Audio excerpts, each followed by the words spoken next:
Торговые центры и кинотеатры Якутска проверили инспекторы пожарной охраны. Корреспонденты Якутии-24 приняли участие в рейдах, а также попытались самостоятельно найти пожарные выходы. Подробности нашей собственной проверки далее.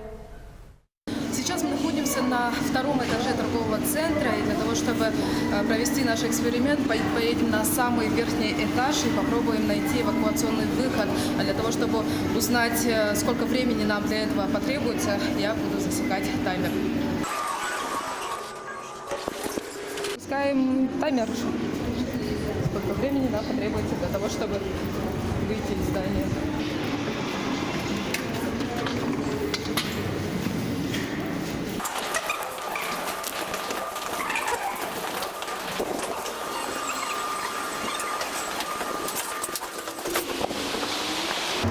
Для того, чтобы выйти из здания, нам потребовалось всего минута и 40 секунд.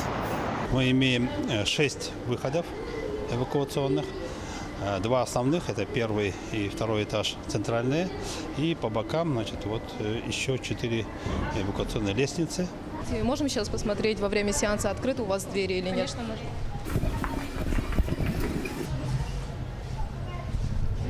Двери открыты всегда, здесь штора для того, чтобы свет не попадал.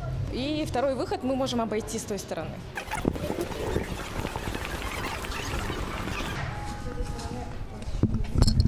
С большого зала.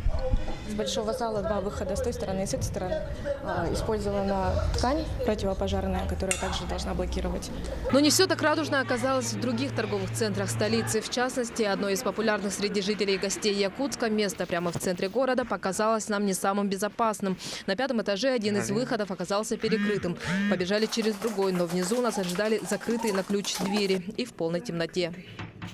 Выход мы нашли, но для этого нам пришлось вернуться и потерять драгоценное время. Однако в силу многих причин мы могли увидеть только малую часть происходящего в помещениях.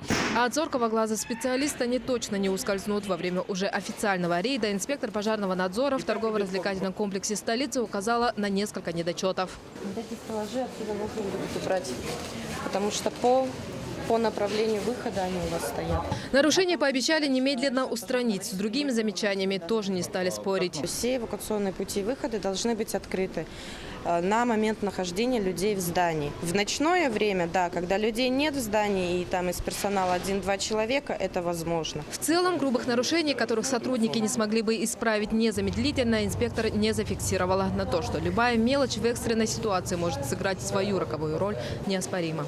Саргалана Захарова, Илья Сыромятников, Якутск.